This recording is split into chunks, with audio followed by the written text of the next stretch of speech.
Bonjour et bienvenue dans ce tutoriel sur Excel. Dans ce tutoriel, je vais vous expliquer comment fonctionne la syntaxe pour les équations ou les formules là, pour les fonctions si, ou et. Moi, bien entendu, mon Excel est en anglais, comme vous pouvez le voir. Donc, je vais d'abord utiliser le if, le or et le and. Donc, ça peut arriver là, que vous soyez obligé là, si votre Excel exemple est en anglais, que la version française ne fonctionne pas. Mais par contre, je crois que même si on est en français, la version anglaise va fonctionner, mais pas l'inverse. Mais sinon, vous pouvez, partout ce que vous voyez des if, vous pouvez mettre des si. Partout ce que vous voyez des or, vous pouvez mettre des ou. Et partout ce que vous voyez des n, vous pouvez mettre des et. Donc, c'est sûr que pour ce petit tutoriel-là, ça pourrait arriver que j'essaie de l'improviser. Ça pourrait arriver qu'il y ait quelques petites surprises, mais ça devrait bien aller. OK. Donc, premièrement, en ce qui concerne les formules, donc, la barre ici va nous servir là, pour les faire fonctionner. Sinon, on peut aller dans les fonctions ici. Là. On pourrait les insérer ici, mais moi, personnellement, je ne l'utilise pas vraiment par ici. Parce qu'il y a diverses fonctions qu'on peut utiliser, mais moi, là, présentement, je vous explique ces trois-là ici. Donc, premièrement, on peut dire tout simplement pour commencer, dans le cas d'une équation ou d'une formule, on peut dire, on commence toujours par égal, premièrement, puis on peut dire, je veux que ça égale la case A1 dans ce cas-là. Donc, ça, c'est la première formule que vous voyez ici, que je vais vous montrer. Donc, dans ce cas-là, s'il n'y a rien, il n'y aura rien. Mais sinon, si je mets 3, bien à ce moment-là, ça va être 3. Donc la formule est très simple, c'est juste un égal avec A1. Donc par la suite, si on passe à la deuxième, OK. Donc là, moi dans mon cas, je vais les copier là, pour vous montrer comment qu'elles fonctionnent. Là. Elles sont inscrites ici là, pour le bien de la cause. C'est bien important quand vous avez, tu sais comme là, elle ne fonctionnerait pas parce que j'ai un espace avant le égal. Donc, dans le cas des formules, les équations, les parenthèses sont importantes, les guillemets, les virgules, les espaces aussi. Donc là, elle ne prend pas en considération ma syntaxe, étant donné que j'ai un espace avant le égal, pardon. Donc, si j'enlève mon espace, donc là, il me donne A. OK. Donc, ma formule veut dire si A2, qui est ici, égale B2, tu m'écris A. Sinon, tu m'écris B. Donc, si j'écris un 2 ici, mais ça pourrait être un mot, là, c'est pas obligé d'être tout le temps des chiffres. Là. Vous voyez, donc là, vu que le A2 et le B2 ne sont plus pareils, il n'écrira pas le A, mais il va écrire plutôt le B. Donc, mais c'est ça, comme je vous dis, ça pourrait être bonjour, là, c'est pas obligé d'être. C'est juste qu'ils doivent être pareils, mais c'est pas obligé d'être des chiffres ou des lettres.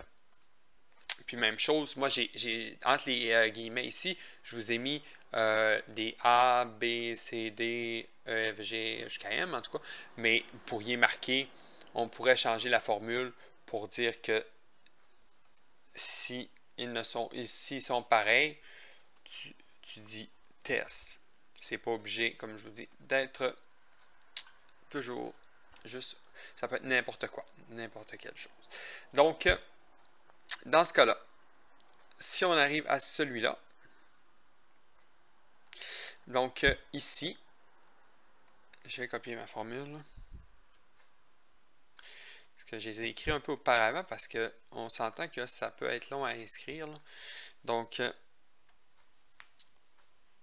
même chose, j'ai un espace avant. Je l'enlève. OK. Donc là, il m'écrit C. Parce que l'équation dit si ou. Donc, ça veut dire si A3 égale B3 ou bien, c'est le OR là, qui peut vous remplacer par ou en français, A3 égale B3. Ah, je me suis trompé ici, je voulais écrire C3. Parce que là, ça revient exactement la même chose. Donc, je me suis trompé, je voulais mettre C3. Donc, pour vous montrer, si j'ai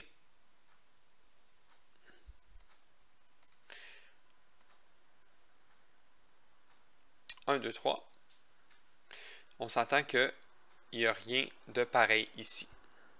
Donc, j'ai pas soit le A3 égale B3, ni le A3 égale C3.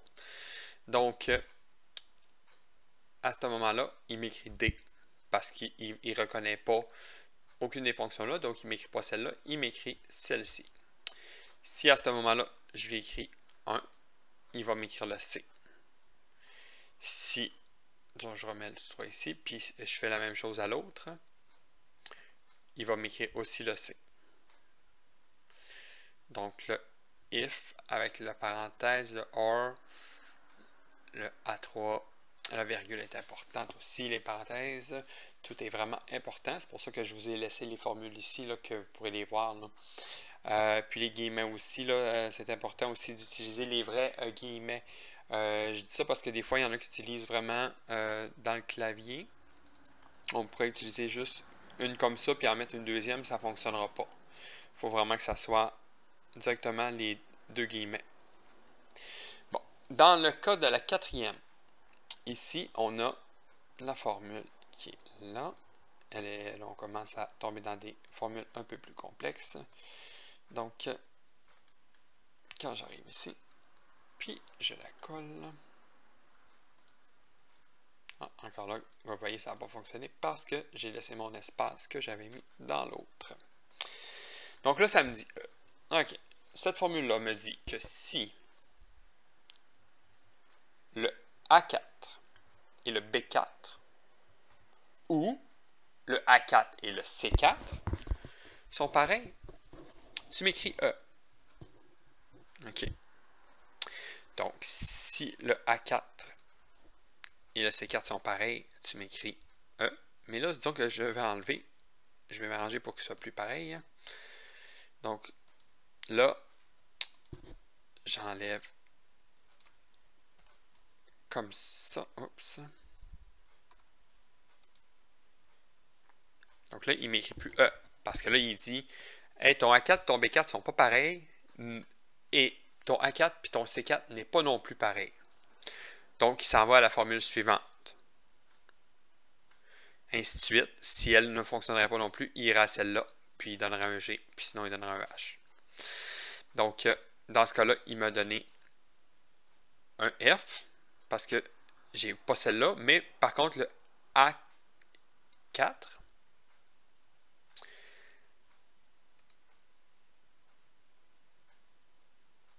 est égal au D4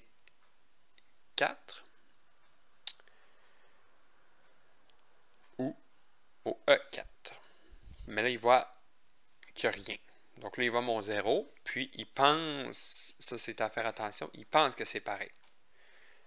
Mais en fait, c'était pas pareil. Comme vous voyez, c'était une case vide. Mais il a vu mon côté, vu que c'était vide, il a pensé que c'était un 0. Fait que c'est pour ça que dans ce cas-là, c'est à faire attention aussi. Il m'avait donné un F. Comme vous voyez là.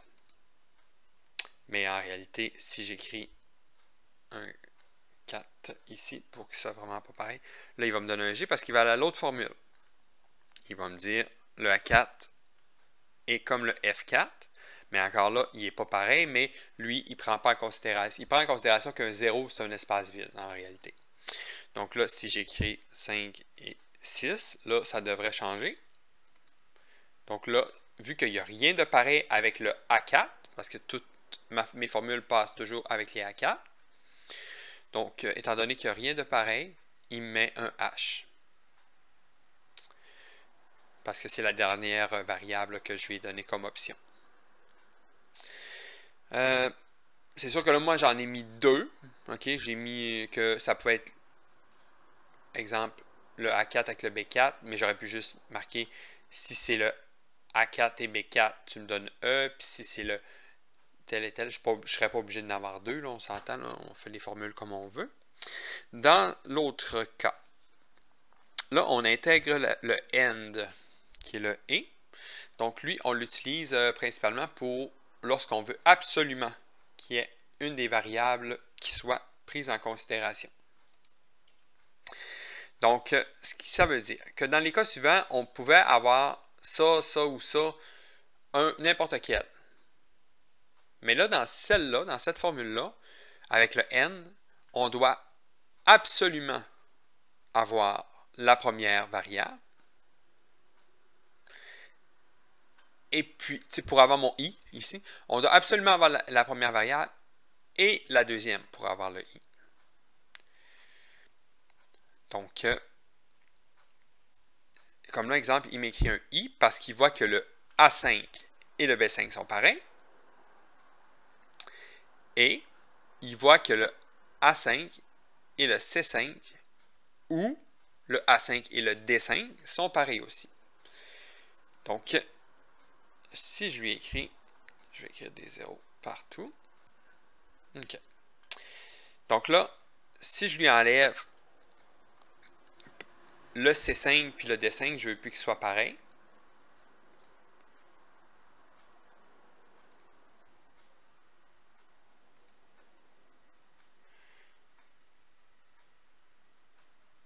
Hop, c'était le C. Hein. Donc là, il ne reconnaît plus ma fonction. Parce que là, il marque false, parce que là, il vient bugger. Donc, c'est sûr que dans les équations, ça peut être très pratique, mais ça peut arriver là, que vous avez des cas dans lesquels ça s'applique, d'autres cas dans lesquels ça ne s'applique pas. Parce que là, il me dit, lui, ce qu'il se dit, c'est qu'il se dit, hey, la première, là, elle est bonne, là. Mais la deuxième, là, je ne l'ai pas. Donc, je fais quoi, moi? Donc, elle, je l'ai ici. Mais si j'enlève complètement la première aussi, là, il va mettre mon J. Comme ça. Donc, à ce moment-là, j'aurais pu aussi mettre une fonction pour lui dire... ouais, j'aurais pu lui dire que tu me mets... OK, ouais. C'est parce que le problème, c'est que j'aurais pu mettre une variable ici, puis dire que si tu as juste le A5 puis le B5, tu mets 3, par exemple. Peu importe le chiffre. Sauf que le problème, si j'aurais fait ça, c'est qu'il serait arrêté là. Parce qu'elle va en ordre, l'équation. Elle lit, elle dit, OK, la première variable que je rencontre, moi, je m'arrête là, ça fait mon affaire, j'écris ce qui est écrit là. Tant qu'elle ne rencontre pas, elle s'en va à la prochaine étape, puis à la prochaine étape. Elle ne lit pas à l'envers. Donc, si j'aurais écrit que si tu as A5 puis B5, ça donne ça, il m'aurait donné ça. Il n'aurait pas pris en considération que je veux aussi qu'il y ait celui-là, celui-là. Fait que là, je préférais, dans mon cas, avoir une erreur, là, false, plutôt que d'avoir mon I et mon J, dépendant de ce que vous voulez. Mais comme je vous dis, ça ne s'applique pas nécessairement à toutes les situations. En ce qui concerne la dernière, OK. Je vais la copier aussi. Je l'avais déjà entrée en fait.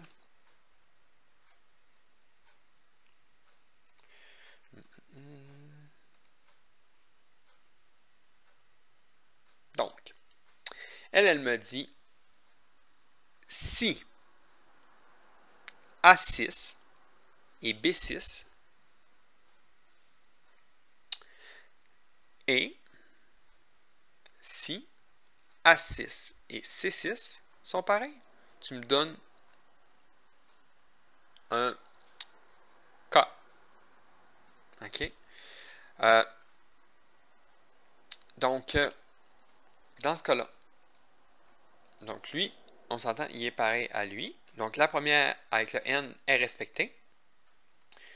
Puis pour lui, pour le C, il est vide aussi. Mais disons que là, je ne veux plus que le C soit pareil. Là, il m'écrit L parce que là, il se dit, oh, la première est respectée, mais pas la deuxième. Donc là, je vais m'en aller à la deuxième option. J'écris le L parce que ma deuxième option, c'était que si le A6 et le D6 sont pareils, comme c'est le cas,